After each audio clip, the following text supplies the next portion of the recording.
Charles Dickens' 201st birthday. Before I tell you more about the performance today, I'd like to remind everyone that next Wednesday I'll be giving a tour of the exhibit, Wednesday the 13th at 3 p.m. And there's a lot of items in the exhibit today that have to do with Sir John Franklin's expedition, which this play is based off of. And also, we have some sets of note cards that we're selling for $5. They have these beautiful images from some items in our exhibit. So check those out on your way out. 6 cards for $5. Hey. Buy one, get one free. So, and also, I want to mention a news item on Inside Illinois today. Our very own volunteer, Ernie Gillerud, is featured for his discovery of a Sandburg poem that's a very timely poem about the power of guns called A Revolver. So if you get Inside Illinois, check that out. It's a great story. So, and thanks for discovering that, Ernie.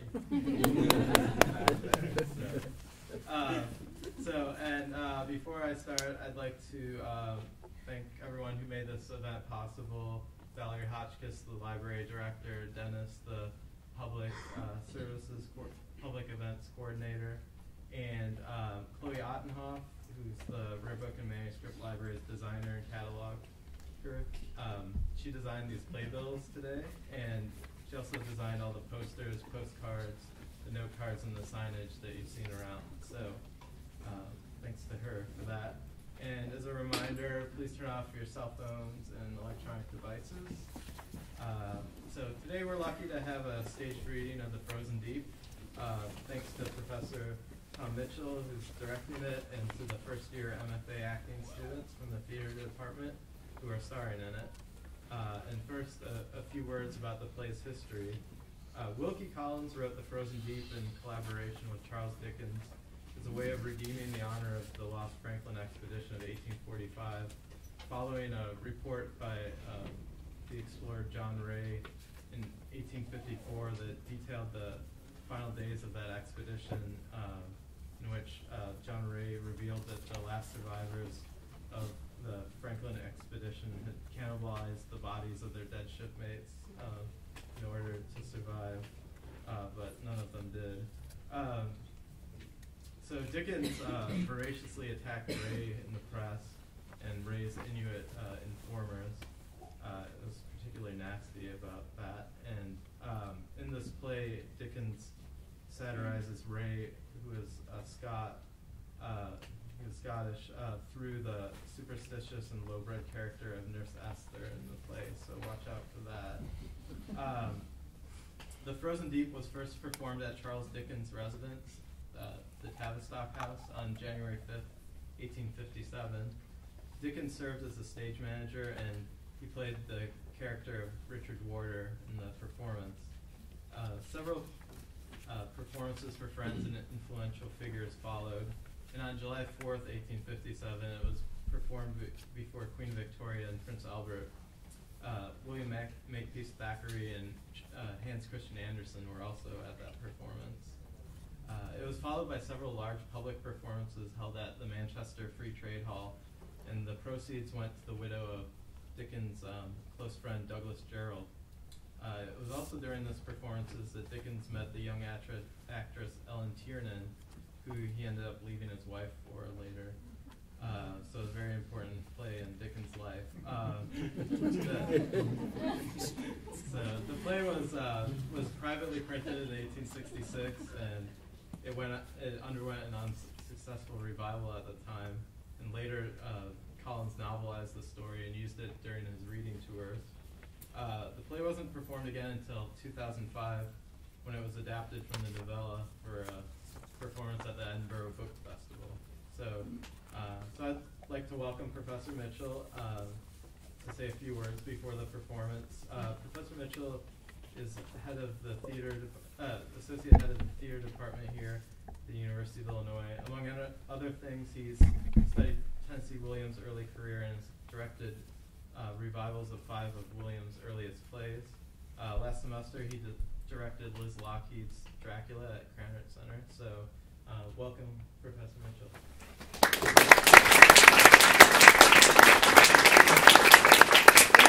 I think this collaboration between the theater department and the rare book and manuscript libraries has been a good thing. This is not the first time that we've worked together, and I think there's a natural sort of wedding of these two areas.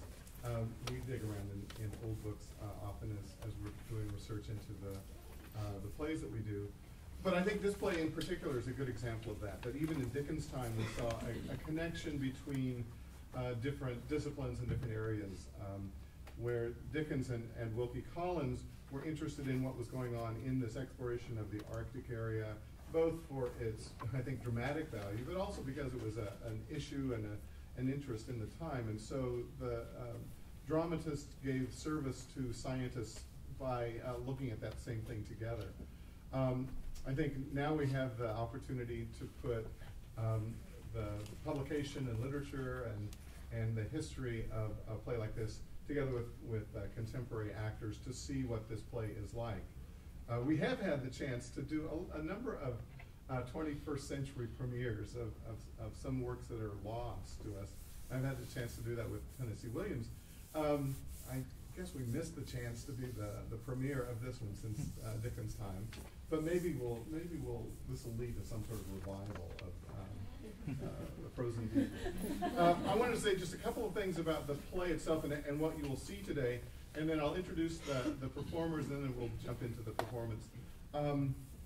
As I started to work at this play, I found two different manuscripts of the play, and they were different. So I put them together a bit. I served as editor and took like license with all this. Dickens and Collins probably would not like what I did.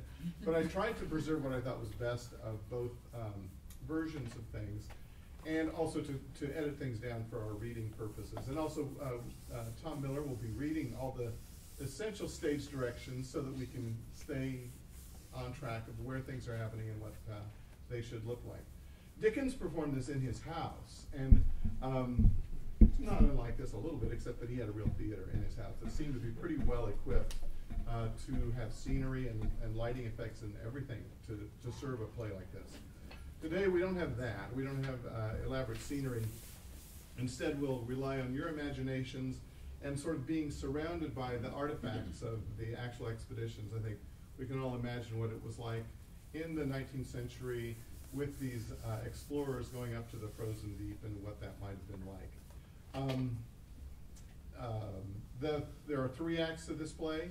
I've edited this down so that each act is about 20 minutes long, but we will keep going. We're not going to take an intermission. If you feel like you need to get up and stretch, that's fine. We'll keep this sort of informal in that way. In the format of a reading, you'll see that each actor steps up onto the platform for the scene that they are in, and then they will go off stage back to their seats when they're done. And there's a few moments where we try to capture some of the action that Dickens and Collins had suggested in the play. But let me introduce this excellent cast of characters. Most of these actors are from our graduate student MFA acting class. This is their first year here at the University of Illinois. So their first exposure to this part of the campus, I think, up in this area. And then we have a couple of special guests as well. The cast, the way Dickens listed them, was divided male and female, as was the tradition. And also you'll see it's sort of divided along the hierarchy of position in the Navy. So, first of all, Tom Miller will be our narrator, and Tom will also be reading Captain Ebsworth of the Sea Mew, Captain Helbing of the Wanderer, Timo Aker. Why don't you stand up so we recognize you?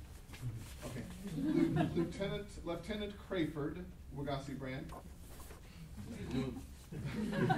Frank Aldersley, Adam Thatcher. Richard Wardour, originally played by Charles Dickens, Neil Moeller. Lieutenant Steventon, Sean Pereira.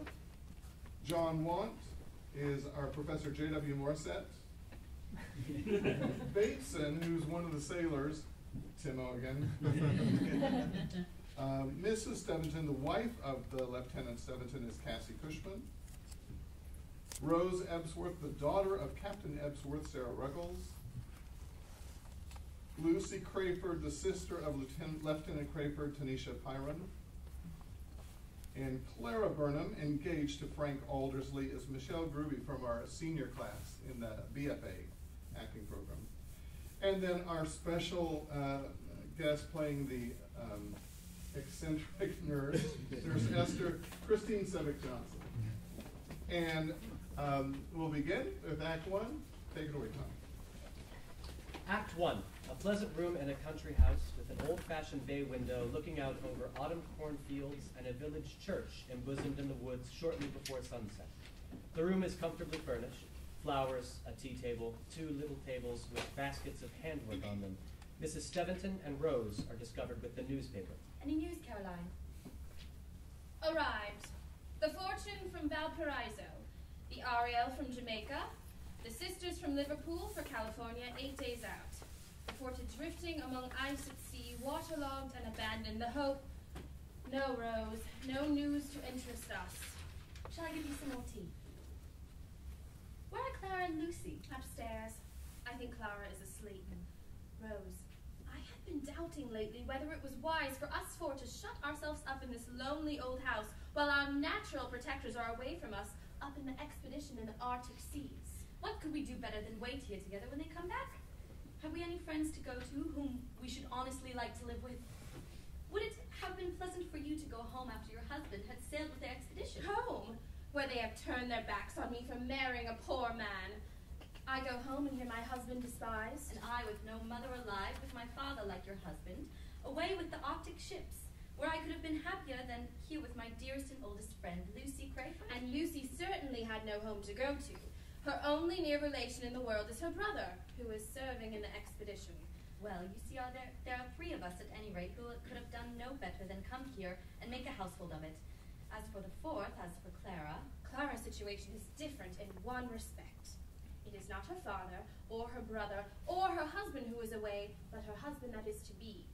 Then again, Clara has a mother alive. A mother who has gone abroad and married again. A mother who has never forgiven Clara for objecting to a foreign stepfather. I dare say you are right, my dear, but I cannot help doubting still whether all we women do not make each other unduly anxious by being constantly together here and living in perfect solitude. As long as we had news from the expedition, it was very well to have no society but our own. But now, when more than a year has passed and no tidings from those fatal regions have reached us, I think we ought to see other sights from day to day besides the sight of our own sad faces. I can't say that seeing company would be any relief to my mind. I have no heart for paying visits and making new acquaintances, while my father is risking his life commanding the expedition in the polar seas. I like music and dancing, but I have my father near me, or I can never enjoy myself as I ought. Once let me get him back, and oh, what dresses I'll have, what dances I'll go to, what a charming life of gaiety mine shall be from morning to night. Yours is an enviable disposition, Rose. If I had your courage and your hopefulness. I wish I could communicate a little of the hopefulness that you envy so to Clara. I believe nobody has any real influence over Clara, except that strange old Scotch nurse of hers, whom she is so unaccountably fond of. Clara is naturally excitable and nervous, and that unfortunate old woman, with her perpetual prophesying and her barbarous nonsense about the second sight, does her young mistress all the harm in the world. Enter Nurse Esther. No, no, nurse, we don't want you. Send the maid away with the tray. Not want me. The day may come, mistress, when you'll just be down on your knees begging me to speak. Where's your husband? Where's your father? Where's Lucy Crayford's brother? Where's my nurse child Clara's plighted lover? Lost. Oh, lost are the lands of ice and snow. What sees them that follows them in spirit? What can give ye news of them when all earthly tidings fail? Can't you persuade her to be quiet? I don't want to offend her. I warn ye both, before the night's over, I shall speak. when the moon is rising and the warning chimes are ringing.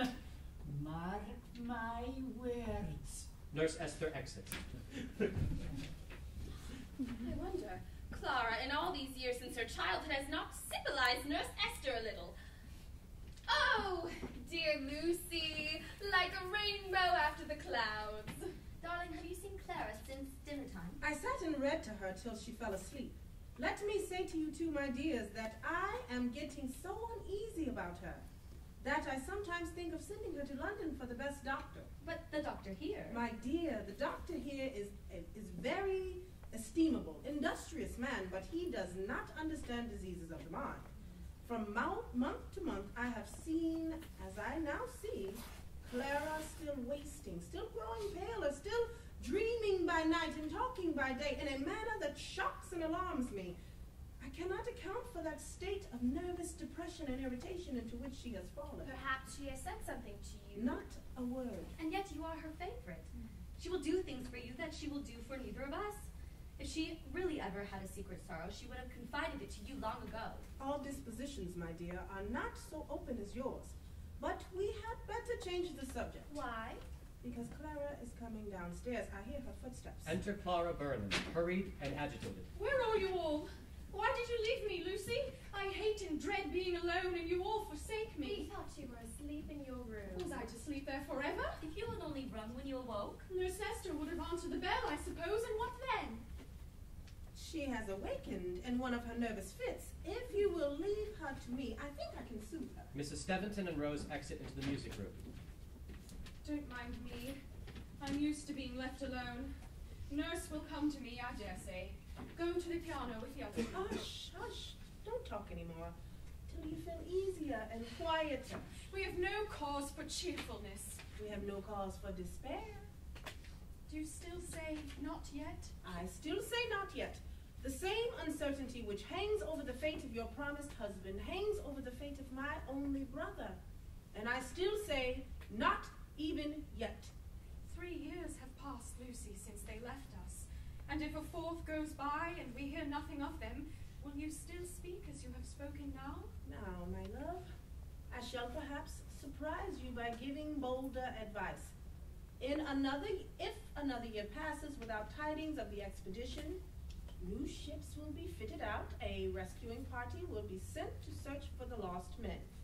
Should the day for that sad necessity arrive, then, Clara, I shall be the first to own that we have waited here in solitude and resignation long enough.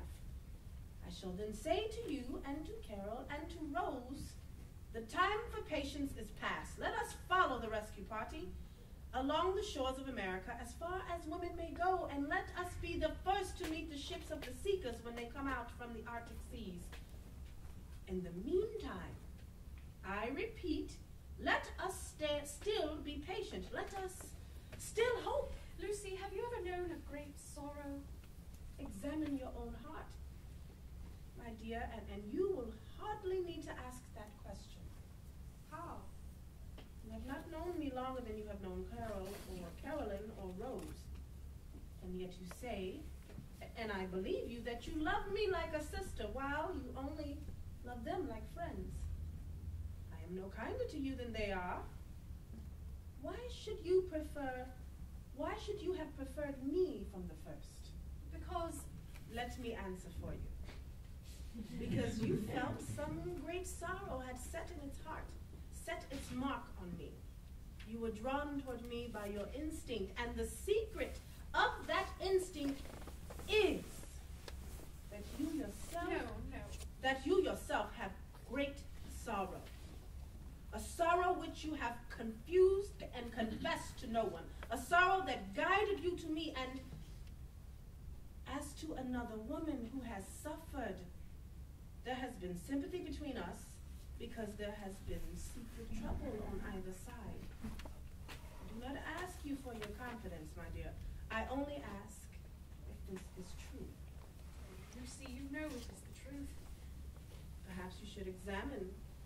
Perhaps your own experience might one day help me in guiding you.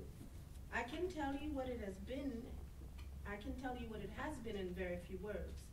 You have once or twice wondered why I was still a single woman. My dear, I shall always remain what I am now, because the man I loved with all my heart and soul, the man to whom I was once engaged to be married to, is dead. To me. Married. Don't be angry with him, Clara. He was not to blame. He had not met her when he engaged himself to me. I don't think he knew his own mind then. I don't think he ever suspected how dearly I loved him. 'Twas I that broke it all off. He was honorable and would have redeemed his promise. 'Twas all my fault. Perhaps I was hasty and jealous, but all that is over now. My thoughts and ways of life have altered since then. I think I have learned to be more patient and more regardful of others than I was. I must not suppose mine, you must not suppose mine to be a romantic story that is to have a fine romantic end. This is the commonplace end, my dear. Oh, Lucy, my poor selfish sorrow looks so base and mean beside your better one. Base and mean, my pet? I see no baseness or meanness here. Clara, have you not given all your heart to Frank Aldersley? Do you not love him as every woman loves her promised husband? Love him? Clara takes a letter from her bosom. Look, where I kept his last letter to me. She opens the envelope. Look in there. Withered flowers. All that is left of the nosegay he gave me the last time we met. Love him? I'm going to tell you about the time when my father was alive and I was a little girl. We lived in a pretty country house in Kent, near a great park. Our nearest neighbor was a gentleman named Warder, who owned the park. He was one of my father's old friends, and his only son, Richard, was some years older than I. He was still your playmate, I suppose, and you liked him? As a playmate, yes. He was, oh, so terribly headstrong and passionate, but a generous, affectionate boy in spite of his faults and temper. I ought to know that better than anyone. He was so fond of me. Fond of you when you were a child? Fond of me when I was more than a child. He never spoke of the fondness, but I could not help seeing it.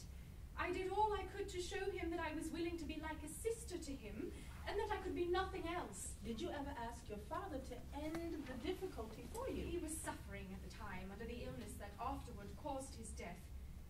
Knowing this, I hesitated. Unfortunately, until it was too late. How too late? Richard, I should have told you, was, like Frank, in the Navy. One spring day, he came to our house to take leave of us before he joined his ship. I thought he was gone, and went into the conservatory, when suddenly he returned and said in his rough, quick way, "Clara, I am going to the African coast. If I live, I shall come back promoted, and we both know what will happen then." He kissed me. I was half frightened, half angry, and before I could compose myself to say a word, he was gone. I ought not to let him go as I did. Could you not write him? I did write, but his after-conduct showed me that he never received the letter. He was away more than 2 years. In that time, Frank Aldersley and I met, and you know what happened. You know that we were engaged. I was so happy. Months and months passed, and not a thought of Richard Warder ever entered my head, till one winter morning I heard that he had come back. And Lucy, 2 days afterwards, his own lips told me that he had come back to make me his wife. Think of my terror and confusion and remorse. I shrank away from him and stammered out a few words, very few, but they were enough to tell him what happened. Lucy, I tremble when I think of his face. It comes across me in my dreams and makes me as frightened as a child in the darkness. How dark it is now. Not darker than usual, my child. His awful, awful look of fury and despair. His deep, heavy breaths that came from him in the silence as he crushed down the passion within him. The parting words he spoke, the last I ever heard from his lips. "The time may come when I shall forgive you," he said, "but the man who has robbed me of you shall rue the day when you and he first met. He stood looking at me for a minute, then turned away suddenly and went out. From that time to this, I have never seen him again. And you never heard from him? The worst is to come. I heard of him but once, and that was on the night of my parting with Frank. I was asking Frank about the 2 ships of the expedition and who was to sail in them.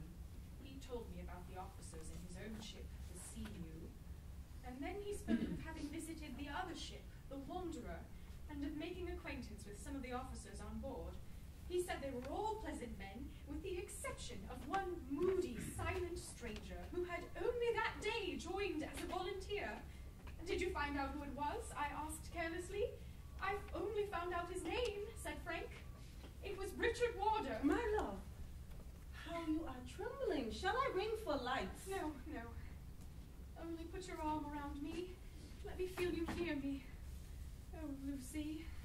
They have sailed away together, away to the eternal ice and snow, the man who is to marry me and the man whose heart I have broken. In separate ships. You said yourself that they were in separate ships. But in the same expedition, to share the same perils, to be united in one ship if an accident happens to the other, to be at deadly enmity together if my name is ever mentioned between them. No. Let us hope. Let us pray not. Did you mention Frank's name at your last interview with Richard Warder? He gave me no time to mention it, even if I had the courage to do so. Was your engagement with Frank generally known? It was kept secret because we were uncertain when he would rise sufficiently high in his profession to marry. Except my mother and my uncle, no one knew of our engagement at the time when the expedition sailed. Thank God for that. When Frank told you about his joining the ship, did you say anything? I had not the courage to say a word. But Lucy, one chance syllable between them might reveal everything. Oh, for any tidings, any tidings. Tidings? In this house, you'll get no tidings more. Who's that? The men are lost to the lands of ice and snow. On the land of ice and snow they shall never be found again. Nurse, what have you seen? How do you know it? Let me go, Lucy. I want to ask you something. No, stop with me, nurse. If you have any regard for your child, be silent. If I do your bidding, it's for her sake, not yours. Nurse Esther, speak to me, nurse. Does the second sight show you Frank? Clara! Does the sight show me Frank? Aye. And another beside Frank. I see the lamb, the grasp of the lion. I see your bonny bird alone with the hawk. I see you and all around you crying blood. The stain is on you. Oh, my bairn, my bairn. The stain of that blood is on you. Clara drops on Lucy's bosom with a faint cry. The curtain falls. End of the first act.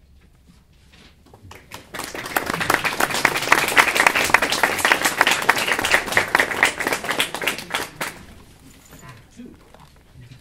The scene is a hut in the Arctic regions. There is a door which opens on the bleak polar landscape where the snow is seen to fall incessantly whenever the door is opened.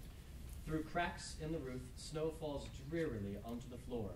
On one side of the hut, there are 2 sleeping birds and a rude fire. On the other side, a rude doorway with a piece of old sail hanging across it connects to an inner hut. A hammock hangs from the roof, and an old cask serves as a table with a mortar and pestle on it. Bateson is discovered dozing at the fire. Lieutenant Crayford enters from the inner hut. Jump up, sailor, it's your watch. Look lively, my man, look lively. Anything to report except that it's pinching cold? Sailors exchange their positions, one to the bunks and one to the fire. And that's no news in the Arctic regions, with thermometers below 0 indoors. My poor dear sister Lucy, what could she say, with the horror of cold, if she knew what our temperature was here? Let's look outside and report what weather we have this morning. Crayford opens the door. The snow is seen falling heavily. The usual weather. No change in these dreary regions. Well, duty, let me see what I have to do. Crayford looks round and sees the mortar and pestle. Here are these wretched bones to be pounded for soup. I must rouse the cook. John Want? Little fellow thinks how useful he is in keeping up my spirits. No matter how cold the pinch is, he always amuses me. John Want, the most inveterate croaker and grumbler in the world, and yet, according to his own account, the only cheerful man in the whole ship's company. John Want! John Want! Give me some more sleep. Not a wink, you mutinous rascal. Rouse up. Oh, Lord. Lord, here's my breath all over my blanket. Icicles, if you please, sir, all around my mouth and all over my blanket. Every time I've snored, I've frozen something. Come here, sir. Come here, sir, and let's set to work on this mortar. John Want holds his chin over the fire. What are you doing there? Thawing my beard, sir. Come here, I said. John Want stands at the fire with his watch in hand. What the devil are you about now? Thawing my watch, sir. It's been under my pillow all night, and the cold has stopped it. Cheerful, wholesome, bracing sort of climate to live in, isn't it, sir? But I don't grumble. You are the only cheerful man in the ship's company. Look here. Are these bones pounded small enough? You'll excuse me, sir, but how very hollow your voice sounds this morning. Keep your remarks about my voice to yourself. And answer my question about the bones. Oh, well, sir, they'll take a trifle more pounding. I'll do my best with them today, sir, for your sake. John Want takes the mortar and pestle in hand. What do you mean? I don't think I shall have the honor of making much more bone soup for you, sir. Do you think yourself you'll last long, sir? I don't say save in your presence. I think about another week or 10 days will do 4 of us all. Bateson approaches from the inner hut. This man looks bad too, doesn't he, sir? He was half an hour cutting one log of wood yesterday. His legs are swelling, and he loses his temper at trifles. I give him another day or two. I give the best of us a week. Now then, my man, what is it? A message from Captain Ebsworth, sir. Well? Captain Ebsworth is worse than ever with his freezing pains, sir, this morning. He wants to see you and give you some important directions immediately. Crayford and Bateson exit. John Want pounds the bones with mortar and pestle. When I remember that I was once an apprentice at a pastry cook's, when I think of the gallons of turtle soup that this hand has stirred up in a jolly hot kitchen, when I find myself now mixing bones and hot water for soup and turning it into ice as fast as I can, if I wasn't of a cheerful disposition, I should feel inclined to grumble. Frank Aldersley speaks from his bed. Who's that croaking over the fire? Croaking! You don't find your own voice at all altered for the worse, do you, Mr. Frank? I don't give him another 6 hours more. What are you doing there? Making bone soup, sir, and wondering why I ever went to sea. Oh, it's John Want. Well, and why did you go to sea? I'm not certain, sir. Or sometimes I think it was a natural perversity. Sometimes I think it was a false pride at getting over seasickness. Sometimes I think it was reading Robinson Crusoe in books warning me not to go to sea. Crayford enters with Bateson. Steventon? Here. Anything wanted? The captain is too ill to get up. He has been giving me some very important direction and unexpected directions. There's to be a change in our last wretched lives here. A change? What change? The crew of the Sea Mule here and the crew of the Wanderer on the other side of the hillock yonder are to be united today in this hut. Send a man with that message from our captain to Captain Helding of the Wanderer. Crayford gives a paper to Steventon, who retires to the back of the hut. Frank. Poses a sailor and equips him for going out. Frank Aldersley.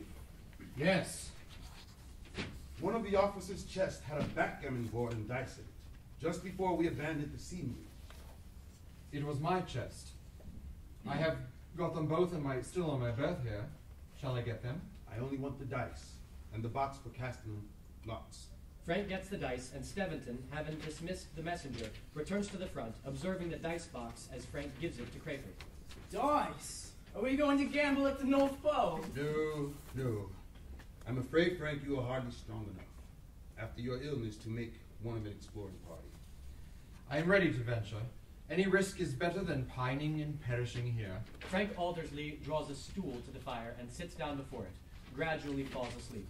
Crayford and Steventon observe Aldersley across the room. He doesn't think of danger. He thinks of nothing but getting back to his sweetheart. By the way, who does Paul Denham's duty now in the Wanderer's hut? One of the best officers and one of the hardiest men in the Queen's Navy, Richard Wardle. Your liking for that man amazes me, Crayford. Remember that I have had peculiar opportunities of knowing him. I sailed from England with him in the Wanderer, and was only transferred to the Seamew long after we were locked in the ice. I was Richard Wardle's companion on board the ship for months, and I learned to do him justice. You can't deny the violence of his temper. I don't deny it. Or the sulliness of his disposition? Yes, I deny that. He is not naturally a sullen man. Under all outward defects, there beats a great and generous heart. You are prejudiced against Richard Wardle from not knowing enough of him. Then Frank there is prejudiced too, for he agrees with me. And what opportunities has Frank had of judging? I've never seen him in Wardle's society for 5 minutes together. You needn't lower your voice. He's asleep, dreaming, I dare say. He dreams a great deal, does he not? Yes, and always of his poor girl he's engaged to be married to. He set me thinking of my own poor wife. What are they doing now, Crayford? In the old house in Devonshire? Not despairing yet, if my sister Lucy is still among them. She has the gift of hoping and making others hope. God bless her. There is a shout of "Seamew ahoy!" from outside. Frank wakes. Crayford and Steventon turn their attention to the door as it opens, and the men and officers of the Wanderer enter, headed by Captain Helding and Richard Wardle. Captain Helding, I'm heartily glad to see you. What are we wanted here for? To consult, I suspect, on the best means of escape in this horrible place. Brothers, officers, and men of the Wanderer and Seamew, the commander of this expedition, Captain Ebsworth, is, I grieve to say, too ill to rise from his bed and address you himself. He has therefore given me his direction as his second in command, and I now have the honor of speaking to you in his place. Without recalling all of the hardships we have suffered for the last 3 years, the loss first of one of our ships, and then of the other, the deaths of some of our bravest and best companions, the vain battles we have been fighting with the ice and snow and boundless desolation of these inhospitable regions. Without dwelling on these things, it is my duty to remind you that this, the last place in which we have taken refuge, is far beyond the track of any previous expedition, and that consequently our chance of being discovered by any rescuing parties that may be sent to look for us is, to say the least of it, a chance of the most certain unkind. It is therefore generally, urgently necessary that we should make another, and probably a last, effort to extricate ourselves. The winter is coming on. Game is getting scarcer and scarcer. Our stock of provisions is running low, and the sick especially, I'm sorry to hear, the sick in the Wanderer's hut are increasing in number by day to day. We must look to our own lives and to the lives of those who are dependent on us, and when we have no time to lose. The plan proposed is that a detachment of the able-bodied officers and men among us should set forth this very day and make another effort to reach the nearest fur settlements, from which help and provisions may be dispatched to those who remain here. The new direction to be taken and the various precautions to be adopted are all drawn out already. The only question now before us is who is to stay here and who is to undertake the journey. Volunteers? Aye, volunteers. Not volunteers. No, no. Wardle, do you say nothing? Nothing. Go or stay, it's all one to me. I'm sorry to hear it. Well, suppose we say volunteers. Who volunteers to stay? There's a dead silence. The officers and men look at each other confusedly. You can see we can't settle it by volunteering. You all want to go. Every man among us who has the use of his limbs naturally wants to go. But some of us must stay and take care of the sick, so that we get back again. So we get back again to the old question, who among the able-bodied is to go and who is to stay? Captain Ebsworth stays, and I say let chance. Captain Ebsworth says, and I say let chance decide it. Here are the dice. The numbers run as high as 12, double sixes. All who throw under 6 stay. All who throw over 6 go. Is that agreed? Agreed. Captain of the Wanderer throws first. Under 6 stay, over 6 go. There it is. There's the box, Captain Helding. Take the slate and mark down those who go and those who stay. Captain Helding rolls the dice. 7. Go. I congratulate you, sir. Now for my own chance. 3. Stay. Ah, well, if I can do my duty to be one of those, if I can do my duty and be one of use to others, what does it matter whether I go or stay? Warder, you are next in the absence of your first lieutenant. Richard Warder prepares to roll without shaking the dice.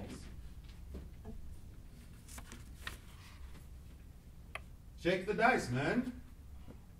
Give yourself a chance of luck. Not I. I'm done with luck. He lets the dice fall out carelessly. 6. There, you have a second chance in spite of yourself. You are neither or over nor under. You roll again. Ah, it's not worth the trouble of getting up for. Somebody else throw for me. Richard Warder looks at Frank Aldersley. You've got what the women call a lucky face. Shall I? Yes, if he wishes. 2. He stays. Warder, I'm sorry I've thrown against you. I tell you again, go or stay, it's all one to me. You will be luckier when you roll for yourself. It is his turn to roll for himself now. 8. Hurrah, I go! What did I tell you? The chance was yours. You thrived on my ill luck. Stevenson, it's your turn. 5. Stay. We must comfort each other. Men who stay file into the inner hut. They do so. Snow falls heavily. Captain Helding gathers his men. Men who go, the rendezvous is at this hut as soon as we can be ready for the journey. Here are the directions for the journey. Exit Captain Helding, accompanied by his officers. I shall pack at once. It won't take me 2 minutes. Warder, if you are one of those who stay, you will not be wanted yet at the hut. Wait here a little. I wish to speak to you. Are you going to give me more good advice? Well, don't look at me in that sour way. I'm only going to ask you a question. Frank Aldersley finishes rolling up his bundle.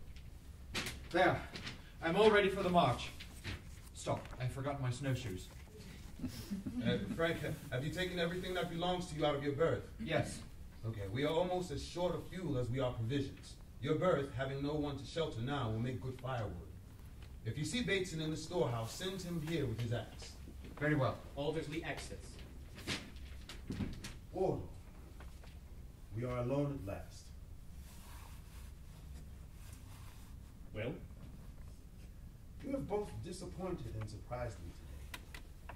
Why did you say that it was all one to you whether you went or stayed? Why are you the only man among us who seems indifferent whether we are rescued or not? Can a man always give a reason for what seems strange in his manner? He can try, when his friends ask him. That's true. Do you remember the first night at sea, when we sailed from England on the Wanderer? Yes, as well as if it was yesterday. Mine was the middle watch that night. You came on deck and found me alone. And in tears. The last I shall ever shed. I told you that I had met with a disappointment that had broken me for life. The only hopeless wretchedness in this world is the wretchedness women cause. And the only unalloyed happiness, the happiness they bring. That may be your experience of them. Mine is different. All the devotion, the patience, the humility, the worship that there is in man, I laid at the feet of a woman. She accepted the offering as women do, accepted it easily, gracefully, unfeelingly, accepted it as a matter of course. I left England to win a high place in my profession before I dared to win her. I braved danger and faced death. I staked my life in the fever swamps of Africa to gain the promotion that I only deserved for her sake, and gained it. I came back to the sunshine of her smile and her own lips, the lips I had kissed at parting. told me that another man had robbed her of me. Robbed her from me. I spoke but few words when we parted the last time. The time may come, I told her, when I shall forgive you. But the man who has robbed me of you shall rue the day when you and he first met. Warder, I would rather see you in tears again than hear you say that. Nobody could tell me where to find him. Nobody could tell me who he was. What did it matter? With that conviction strong within me, it is no matter whether I stay here with the sick or go hence with the strong. I shall live till I have met that man. There is a day of reckoning appointed between us. Warder, since we first met, I have believed your better nature against all outward appearance. You are but putting that belief to a hard test. Oh, my friend, if ever I have deserved well of you, put away those thoughts from your heart. Face me again with the stainless look of a man who has trampled under his feet the bloody superstition of revenge and knows them no more. You are kinder to me than I deserve. Be kinder still and forget what I have said. No. No more talk about me. I am not well. We'll change the subject and never go back to it again. Let's do something. Is there no work in hand? No game to shoot? Nothing to cut? Nothing to carry? Hard work, Crayford. That's the true elixir of life. Enter Bateson with an axe. Oh, here's a man with an axe.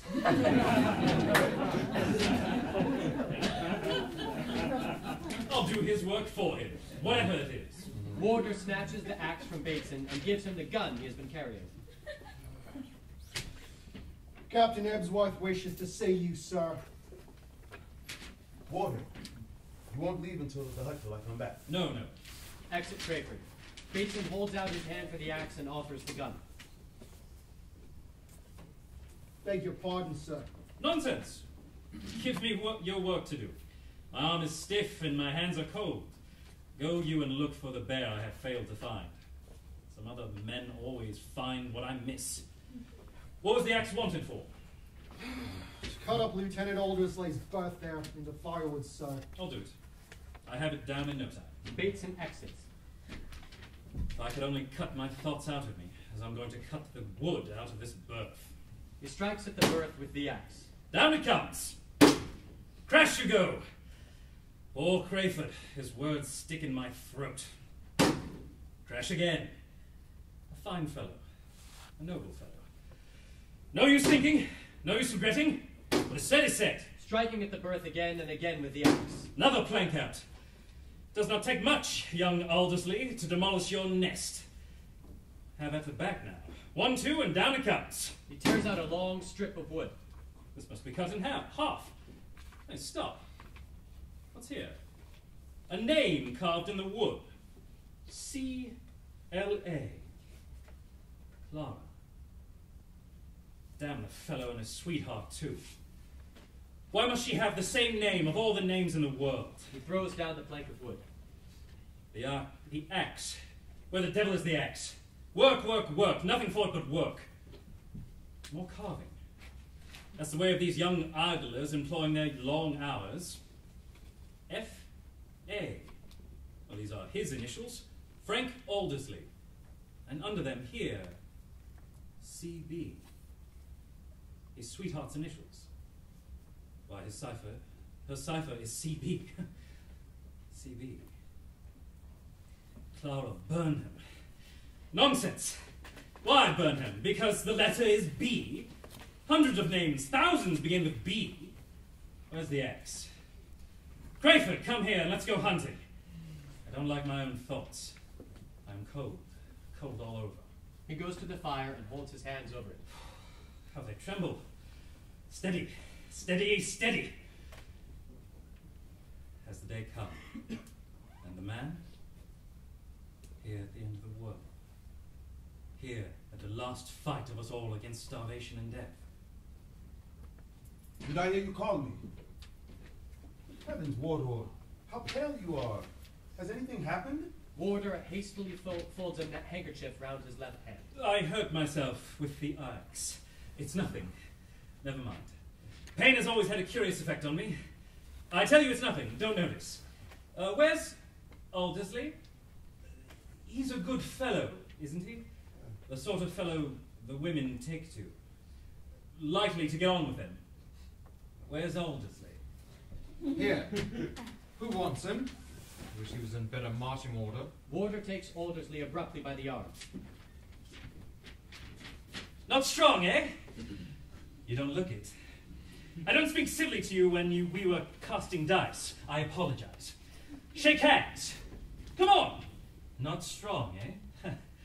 The dice had better have sent me away and kept you here.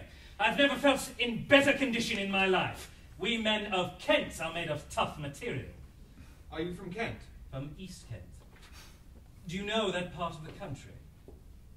I ought to know something about East Kent, for some dear friends of mine once lived there. Ah. One of the county families, I suppose. The Witherbys of Ugrange, I dare say. No, but friends of the Witherbys, very likely. The Burnhams.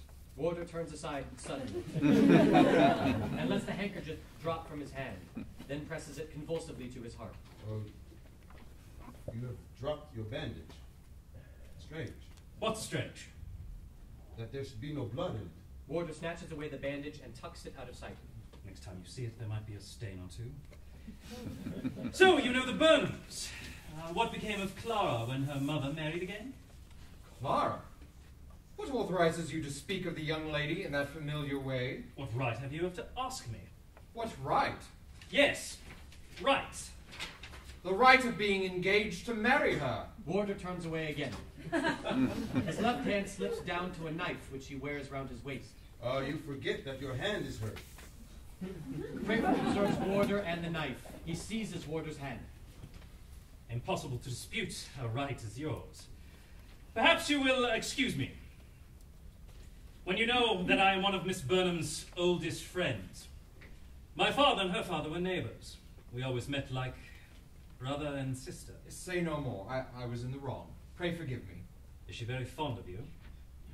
What a question. Make one at my wedding when we get back to England, and judge for yourself. Make one at your wedding. There is a knock at the door. It opens and Captain Helding enters. Men of the exploring party appear outside. We are ready. And I am ready. I go. Aldersley throws snowshoes over his shoulder. And I stay. Stay when the day of reckoning is come. Stay when I have him at last. I have a casualty to report, which diminishes our numbers by 1.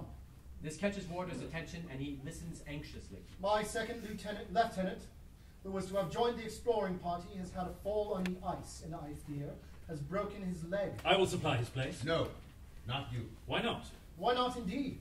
Warder is the very man to be useful on a long march. I was thinking of him myself. He is the healthiest of the party. He has no right to volunteer. We settled that chance should decide who was to go and who was to stay. And chance has decided it. Do you think we are going to roll the dice again? There is a vacancy in our party, not in yours. We claim the right of filling it as we please. I volunteer, and my captain backs me. Whose authority is it to keep me here, after all? After that, give me my gun there. Where's that man? Give me my gun. He is right, Crayford. The missing man belongs to my hut, and in common justice, one of my officers ought to supply his replacement. Captain Helding takes leave of the officers and exits to his men. John Want gives the Go party bottles and foodstuff out of the box. The two parties take leave of each other. Frank. What is it? Take the advice of an old friend who wishes you well. Let him alone. Frank, don't risk hardships you are unfit to bear. Let him alone. Frank, you feel yourself how weak illness has left you, and how unfit you are to brave exposure to cold and long marches over cold snow. What do you mean? Leave him to his choice. I said to you, Warder, a little while ago, there are times when a man is to be pitied. I pity you now. I beg your pardon. Like a brave man. Come along. Bring me my gun there. Come then. Loads his gun and rams the charge home. Come over the snow and the ice. Come over the road that no human footsteps have ever trodden, and where no human traces ever left. The men outside move off, leaving Frank Aldersley at the door in parting. God bless you, Crayford. Heaven preserve you, Frank. I would give all I have in the world to be with you. While you can stand, keep with the main body, Frank. Crayford and Aldersley shake hands, and Frank begins climbing the drift. While he can stand, he keeps with me. Richard Warder and Frank Aldersley disappear over the snowdrift. Crayford is left in the hut watching them, alone, curtained, End of second act.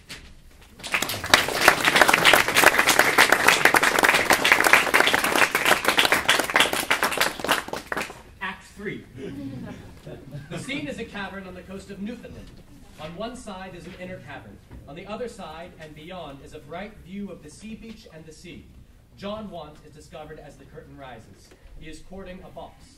On the other side, Nurse Esther sits on a rock with her face hidden in her hands. He looks over at her.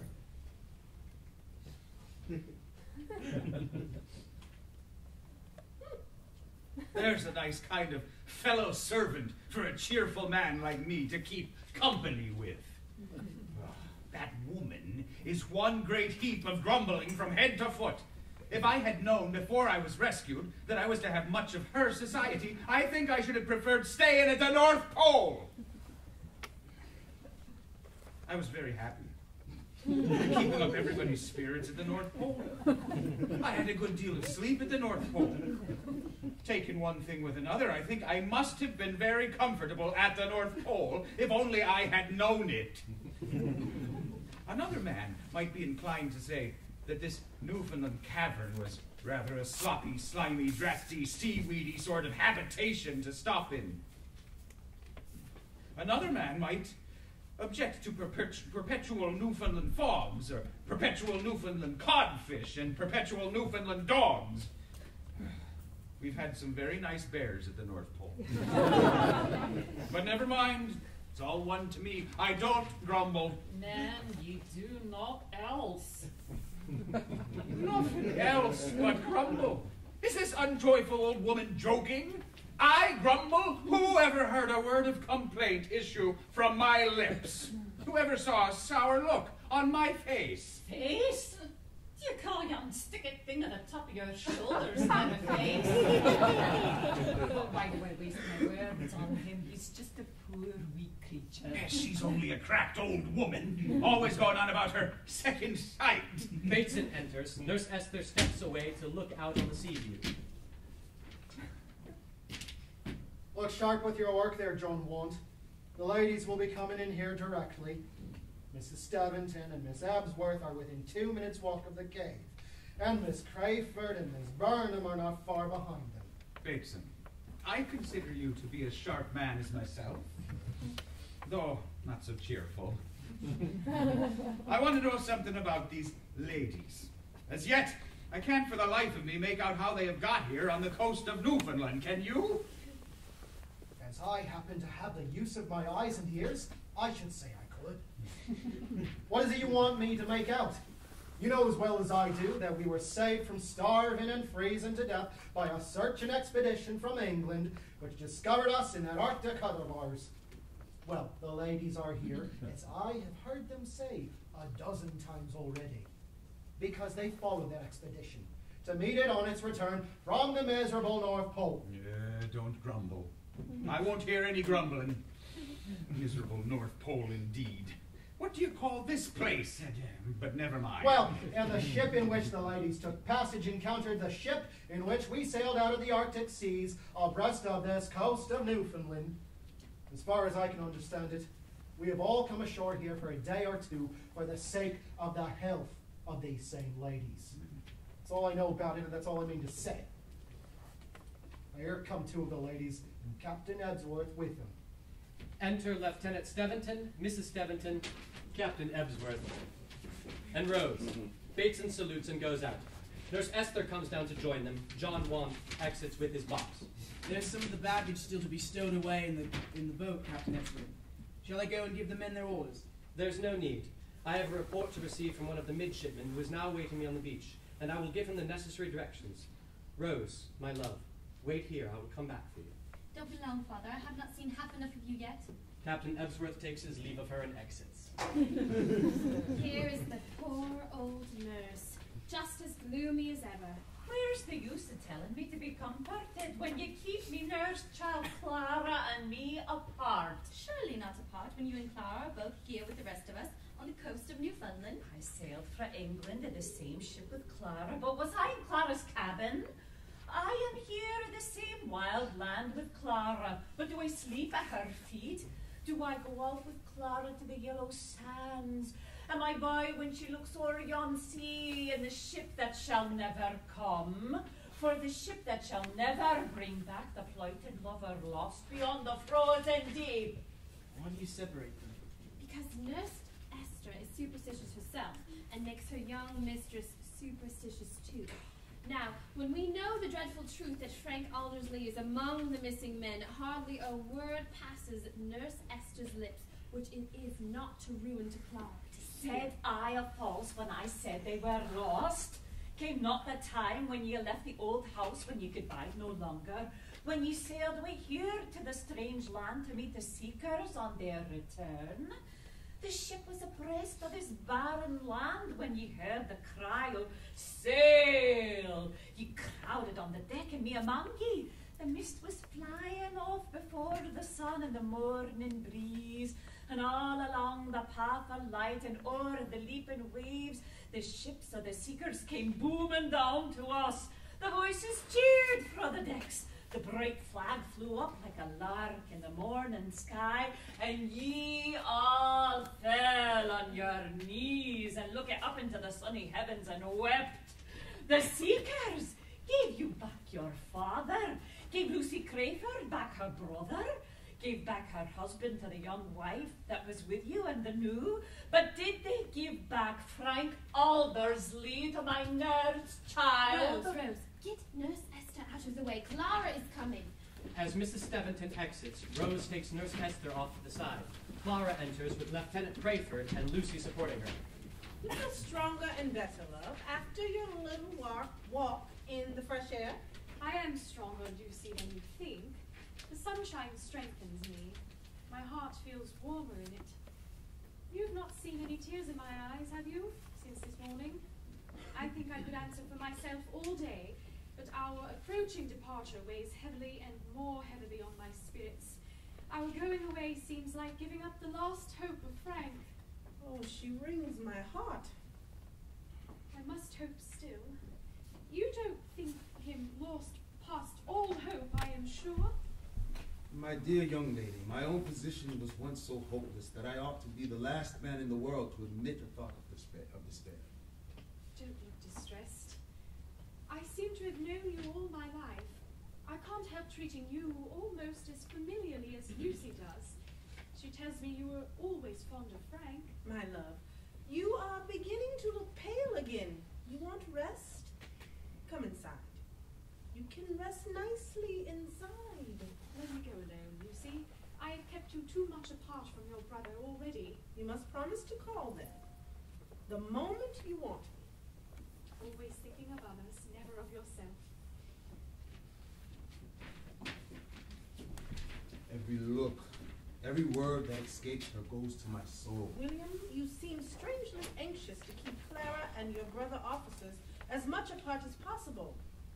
Where would be the harm if she did happen to meet with any of them while we are here? She might talk to them. Well? And might hear. Well? Or might kill her on the spot. In heaven's name, why do you say that? Is she out of hearing? Far. Have you been deceiving her? Have you been deceiving me? What is the truth? Frank is one of the men missing who formed the exploring party, and Warder is one of the men who remained in the hut. He must have died there before you were found and rescued, or you would have brought him back. I gathered that from what you said. Lucy, I still have to tell you the worst. I said before Clara that there was division in the council of the exploring party after we'd been 3 days out. I told you that one portion of the men returned to the hut, and that the other portion pushed forward with Frank. You mentioned the names of the men who went on with Frank. God forgive me the falsehood. I used the names of the dead. Nor did I tell you, how could I before Clara, that Richard Wardour contrived to be one of the exploring party. Of all who served in our ships, Frank Aldersley and Richard Wardour are the only missing men. Of all the forlorn hope, poor Frank alone supported Wardour's fierce resolution to press on. The noble fellow believed that every forward step he took brought him nearer to his promised wife. The snow was falling fast. The view was narrowed over the icy wilderness, and Frank Aldersley and Richard Wardour were seen no more. Lucy. She hasn't heard, William. She hasn't heard. Coming, my love.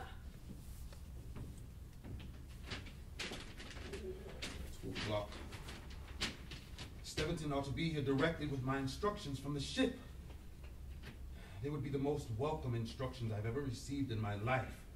If they would only tell me now to keep Clara Burnham in ignorance of the truth. A chance word on the voyage home may ruin every precaution we have taken. A chance word may tell her at any moment that of all the Arctic expedition, Frank Aldersley and Richard Warder are the only missing men. Lucy enters hurriedly from the beach. Clara is not satisfied with what I have told her. She insists on hearing from your own lips of the circumstances under which Frank is missing. Pray, be careful, pray. Prevent her from discovering the dreadful truth. One word, Lucy. So far, this unhappy young lady is concerned. Are you concealing any of the part of the truth from me? When you told me of Clara Burnham's illness in England, I thought you spoke with a certain reserve. I did speak with a certain reserve. I shrank from telling you the worst, and I was wrong. So much depends now upon your discretion, that I have no choice but to confide everything to you. Clara's illness in England was an illness of the mind, William, as well as of the body. While in that state, she firmly believed that she saw you all and the time when the expedition was lost at the North Pole. Saw us? Dreamed us, you mean? You will probably hear from herself what she saw or dreamed. Call it what you like. So far, then, at least, she is altered for the better. She firmly believes if the trances could be renewed, that the darkness in which Frank's fate is enveloped would be at an end, and that she would know for certain whether he is dead or a living man. What death does she fear for him? Death by shipwreck? Death in the frozen desert? No. Death at the hands of Richard Warder. Hush, she is coming. In heaven's name, say nothing to encourage the frightful suspicions that possess her. If she confides it to you. Laura enters from the beach. Ah, I've found you at last. I've been longing to see you all morning. My dear young lady, I am entirely at your service. You are Lucy's brother, and you have an interest in me for Lucy's sake. You are a brave man, and you shrink from giving pain to a girl like me. Lieutenant Crayford, will you believe that I have the courage enough to hear the worst? Will you promise not to deceive me about Frank? Spare her, William, spare her. Dear Miss Burnham, what have I done that you should suspect me of deceiving you? His color changes. His answer is no answer at all. If I could speak to one of his brother officers, I might find out the truth. Lieutenant and Mrs. Steventon enter with Rose. They are followed by Bateson and Darker, bringing a small table, and they arrange refreshments upon it. A welcome interruption, Lucy. Mrs. Steventon and Rose engage Lucy in conversation, while Crayford addresses Steventon.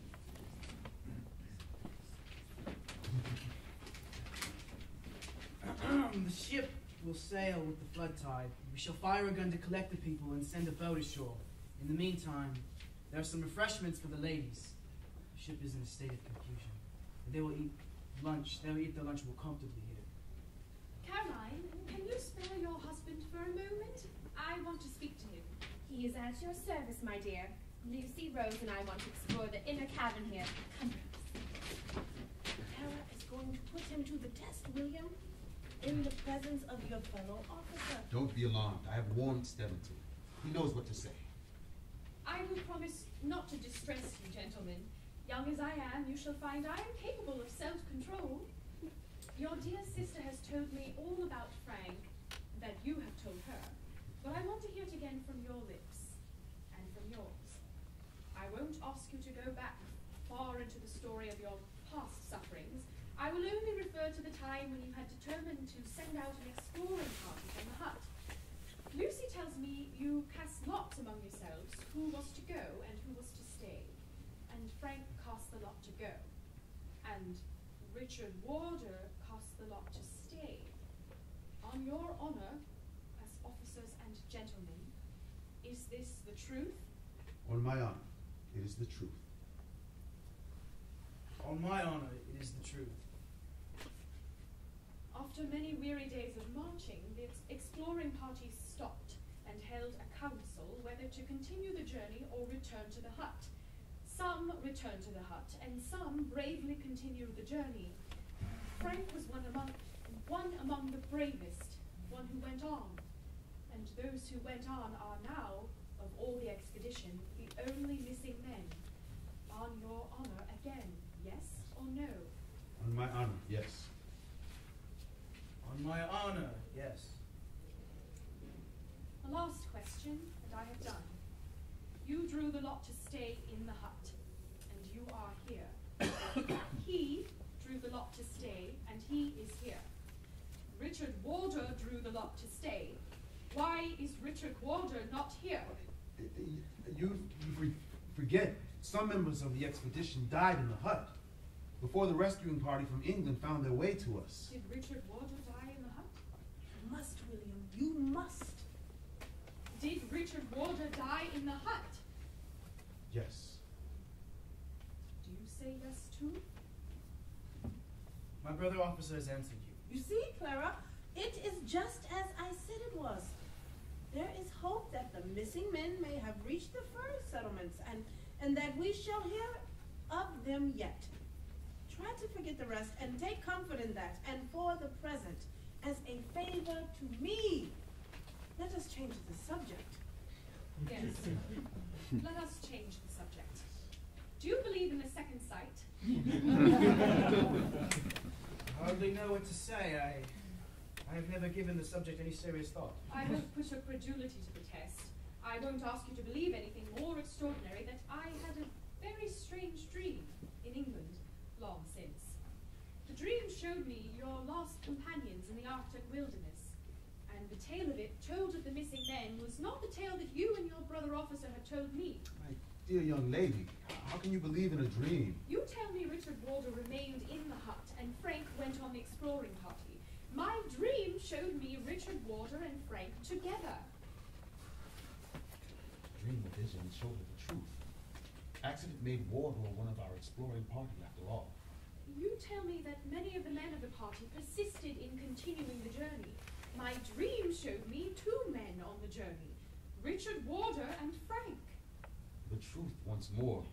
Frank alone supported Wardour's fierce resolution to push on. The whole exploring party came back to the hut except those two. Was there a time on the journey when a crimson light appeared in the sky? Was there a time when the weary men committed themselves to the floating icebergs? Crayford starts at this. My dream showed me the crimson light. My dream showed me the floating iceberg. And again, there were but two men on it. And again, those two men were Richard Warder and Frank. I know nothing of what happened on the journey. I was not behind in the hut. Steventon withdraws into the cabin. Clara follows, still speaking to him. William, you startled when she spoke of the iceberg. Any man alive must have been startled, knowing what I know. I myself questioned our comrades when they came back to us. The last they saw of Frank and Wardour, those two were afloat on a drifting iceberg, and the northern lights were aflame in a dreary sky. Call me weak, superstitious, what you will. I can't face her after this. Let me go, Lucy.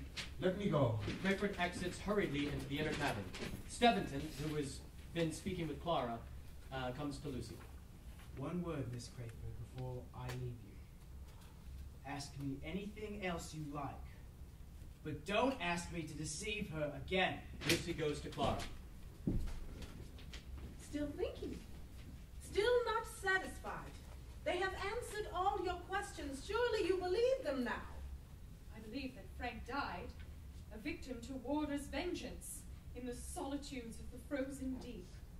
And in their heart of hearts, your brother and your brother's friend believe it too. No, no, no, you have no reason. They have no reason to think that horrible thought.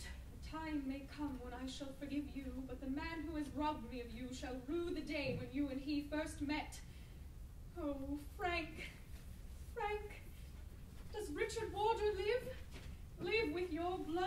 conscience and my image in his heart. Come out into the pleasant sunshine, for my sake, Clara, for my sake. Clara puts her arm in Lucy's. They advance a step towards the mouth of the cavern, but Clara stops suddenly. Why do you stop? I can't pass the mouth of the cavern. Not a step, Lucy, not a step farther. There's something dreadful. I feel it. It's coming nearer and nearer. Hide me from it. Hide me from it. Lucy and Mrs. Steventon remove Clara to the inner cavern. The stage remains vacant for a moment. Then the shadow of a man is projected in the sunlight across the mouth of the cavern. After another pause, Richard Warder appears, peering in vacantly. He is clothed in rags. His hair is tangled and gray. His looks and gestures are those of a man whose reason is shaken and whose bodily powers are sinking from fatigue. As he advances a few steps into the cavern, Mrs. Steventon reappears to fetch water for Clara from the refreshment table. She sees Warder and starts back with a cry of terror. Lieutenant Steventon appears at the inner cavern, followed by Rose, who is along with Mrs. Steventon and the lieutenant, advancing to question the intruder. What a strange figure. Who are you? A starving man. Pray, give him some food. Throw me some bones from the table. Give me my share along with the dogs. Baton, give him some bread and meat. Where do you come from? From the sea. Shipwrecked, I suppose. I heard something of a strange boat having been thrown on the beach 30 or 40 miles higher up the coast. When were you wrecked, my man? When?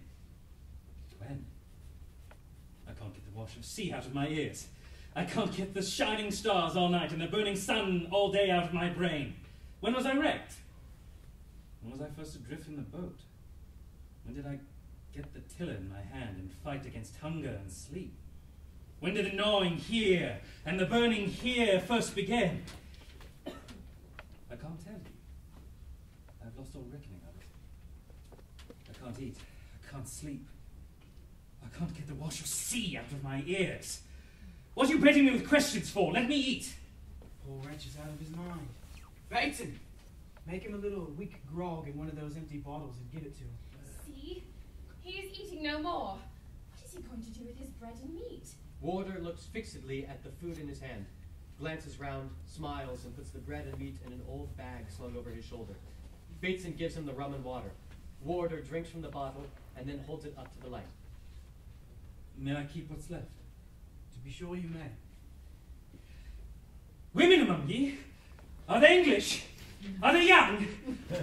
Let me look close at them. Mrs. Steventon and Rose shrink back. Warder inspects the faces before him. No, that's not her face. No, not found yet. Do pray ask him something about the woman he is looking for. Who is it you want to find? Your wife? Who then? What is she like? Young, with a fair, sad face, with kind, tender eyes, with a soft, clear voice. Young and loving and merciful. I keep her face in my mind, though I can keep nothing else. I must wander, restless, sleepless, homeless, till I find her.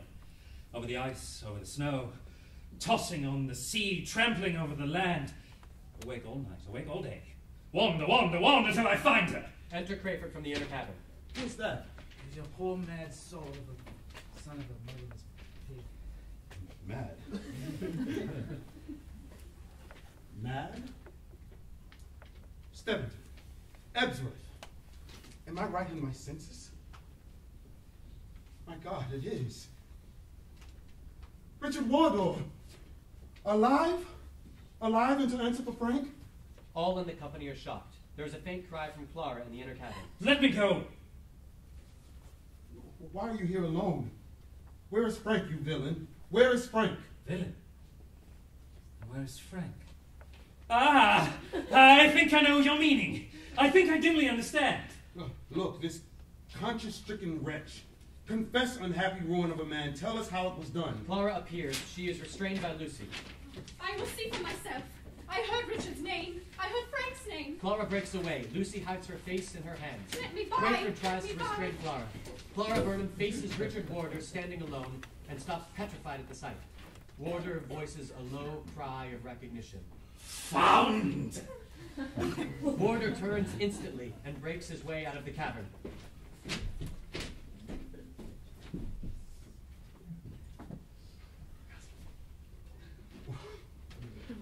Wardour! Follow him. Follow him!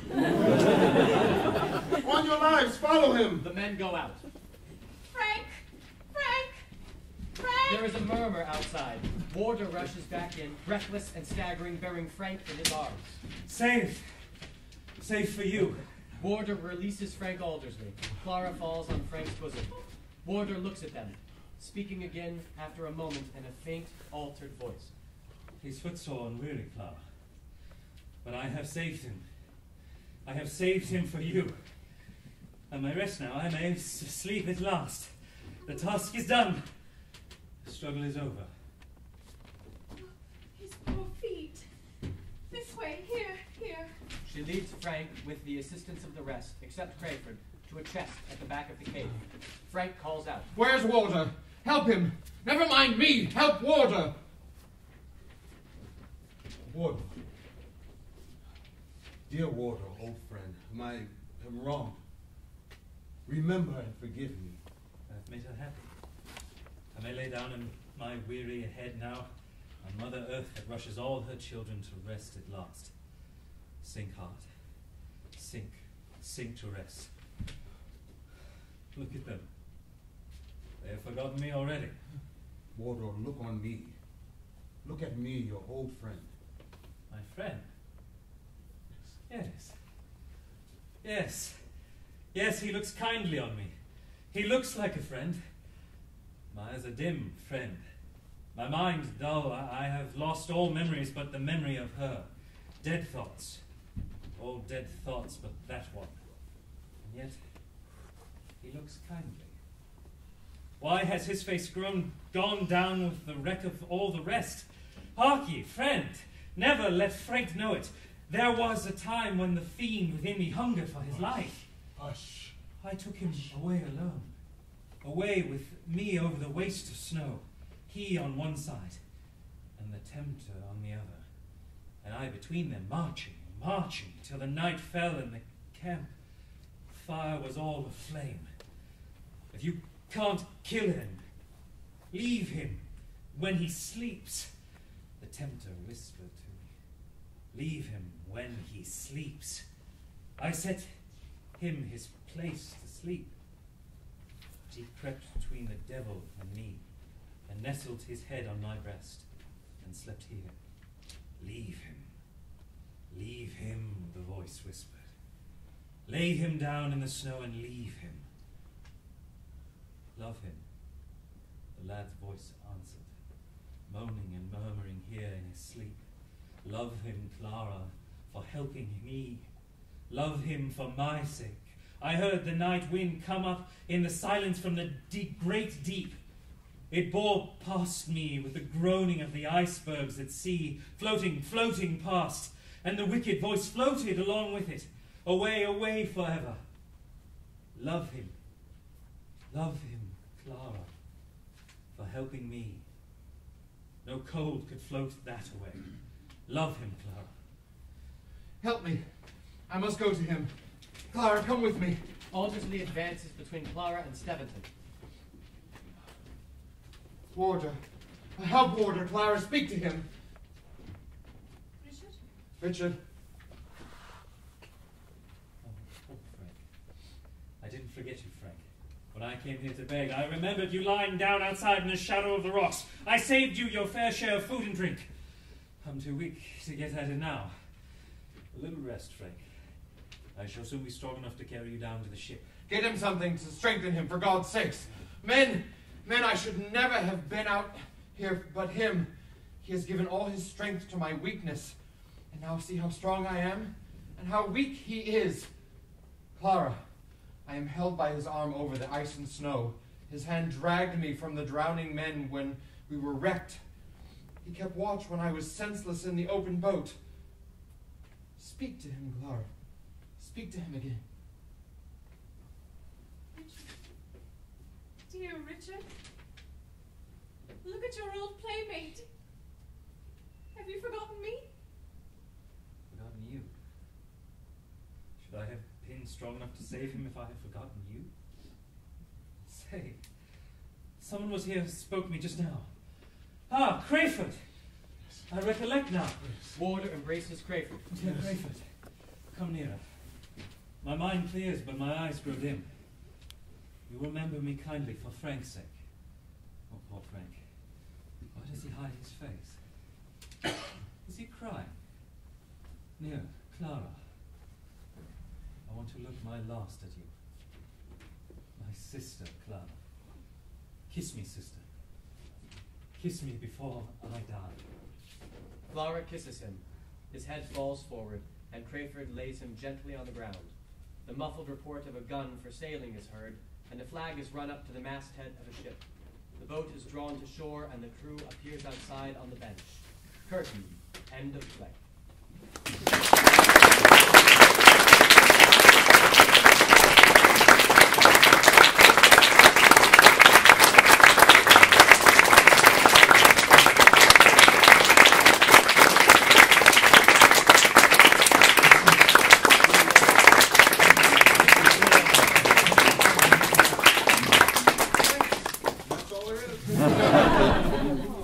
You gotta love those English guys. We have some birthday cake to celebrate Charles Dickens.